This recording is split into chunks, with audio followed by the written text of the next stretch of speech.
Welcome back. So, Gauteng police are searching for the tenant who was renting the Lombardy East house where dozens of foreign nationals escaped yesterday.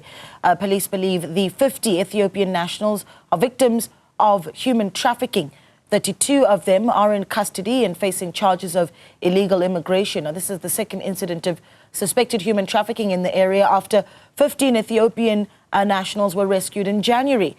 To discuss this more is Emma van der Walt, founder and CEO of Brave to Love. Emma, good afternoon to you. Thank you so much for joining us. I mean, I'm just, of course, wondering what the community of Lombardy East must be thinking at this time as they saw those dozens of foreign nationals running down the street as they tried to escape from the home or the house where they had been kept. But, I mean, clearly a growing problem here where now in March, we're already looking at the second such incident this year alone. And of course, in August last year, 90 Ethiopian nationals found not too far from there in Lyndhurst as well. So we've got a growing problem on our hands here, Emma. Correct. I think what we need to address is the smuggling routes, and this is definitely syndicates operating together, organized crime. From the point of where these Ethiopians are being recruited, they are being promised jobs on this side, they are being promised a better life on South Africa's side, and then the smuggling routes all the way from Ethiopia through Kenya, sometimes Tanzania, up through Zimbabwe and coming through the borders of South Africa. The end destination is South Africa. When they get here, they are locked up, they are left in horrible conditions. And the sad part is many of them do not survive the smuggling trail. The last case, we know that that happened this year where some of them are minors, some of them are underage. They are boys, teenage boys, mostly men with the Ethiopians. And some of them, one boy specifically died while being held hostage in these situations. So it's definitely something of great concern that we need to respond to. Yeah, I mean, you talk about the ages. I believe that one of the youngest ones of the group found in Lombardy East is just about 15 years old. And then, of course, you mentioned that the destination is South Africa. So what then is, I suppose, what we know of the modus operandi once they do arrive in South Africa, and for what purpose? So we have noticed that these syndicates are telling them, we will promise you a job in South Africa, but it's going to cost you this amount of money, but you will need to pay it back. So either when you reach South Africa, your family or the other friends, and some of these criminals are Ethiopians, trafficking Ethiopians. But when you reach South Africa, so they are literally held hostage in these circumstances until they can pay that ransom, until they can pay the smuggler the ransom. And in these conditions, I mean, the last case that we worked with before today's case, was the boys were locked up for 4 months, not giving proper food. They were abused. They had signs of abuse all over their bodies. They were violently treated. Their families were extorted up to Ethiopia. Their families were asked a large amount of ransom, even up to 70,000 rand for the release of these boys. So there's definitely, it's smuggling, it's definitely kidnapping for ransom, and then definitely very strong aspects of human trafficking, because we see a sort of exploitation that is taking place with these men and boys. You talk about the routes and certainly where they're smuggled from. But, I mean, one thing that our authorities, obviously, as we look at this, need to contend with is what is going on at our very own borders, Emma, when you've got dozens of people being smuggled in one way or another, whether it be in drips and drabs or in these large groups. And if any sort of, policing of what goes on at our borders is going to be sufficient.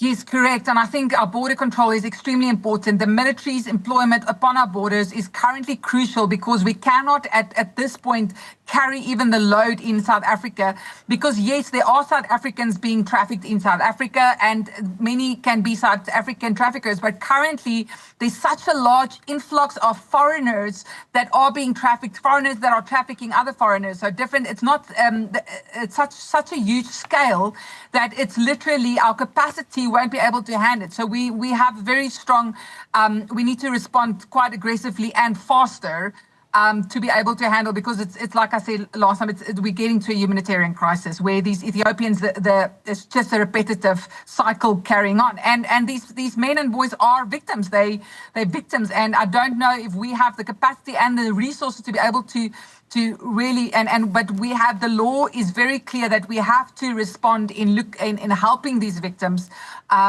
when the trafficking takes place within our country. Yeah. At the same time, though, you've got police saying that they're searching for the tenant who was renting this house in Lombardy East, where these dozens of Ethiopians were allegedly kept. And the question then becomes, from a law enforcement point of view, can this tenant, for instance, be held accountable? We believe that police have been in touch with the owner. And what would that look like? And I mean, there's something to be said as well about communities, what they can look out for. So firstly, proceeds of crime, if that, and asset forfeiture must kick in, because if you know of a crime taking place within your property, you are liable to the crime. So these people that are renting to these, and you should be able to know what's going on in your property, and you're not allowed to have that many people in your property in any way. So I think there's definitely room for law enforcement to prosecute the owner of the property, because it's the proceeds of crime. He's actually receiving rental income from crime. And then I think as the community, we need to whistleblow. This is very important. The media needs to whistleblow on these cases. We need the support of law enforcement, and these cases need to get to the courts. They need to be prosecuted. It's very important that these cases, the investigating officers do a thorough investigation, working with our international relations authorities by working with Ethiopia and trying to prosecute these criminals for what they are doing, because it's violent crimes against humanity. Yeah, it's interesting that we are having this discussion around human trafficking, matters, and those that are being brought into the country. At the same time, those South Africans as well also being lured out of the country. And I know you're also looking at this issue today. 23 South Africans being brought back home today. This is after they have found themselves being lured out of the country and trafficked. Talk to us about what we understand at this point has taken place with them and how. Yes, and I have to firstly say this is a true victory, because today 23 South Africans are safe, rescued from slavery. What I can say to the public, and this is very important, if there's any jobs that are being advertised specifically in Thailand, it's very important to make sure that you have a working visa. Because a lot of these syndicates, these compounds in Myanmar, which is a border country of Thailand, and Myanmar is a war state. These just after COVID, the Chinese mafia started putting up these scamming compounds where they're doing criminal activity. They are scamming people online, taking people's money, but they are trafficking vulnerable groups of people into these compounds. So a lot of the South Africans have been recruited from South Africa, thought it was a fantastic job. I'm going to work doing online marketing in Thailand. But when they reached Thailand, that wasn't the truth. That's not what happened. They were smuggled in over the border of Myanmar without really knowing, and then taken into a compound, which is a military compound of 7,000 people just in that KK compound.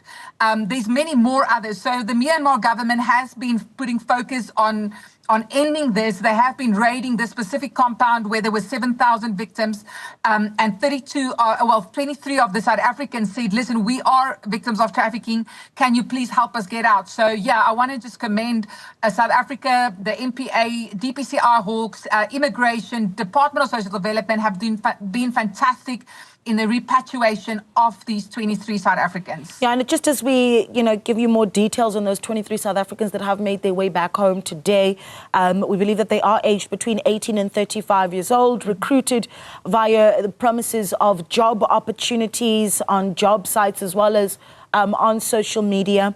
And this is, I suppose, what would have lured them in. They were told that even their flights to Thailand would be paid for, which did in fact take place. I believe they worked 7 days and 24 hours as well, non-stop, where they were eventually trafficked to.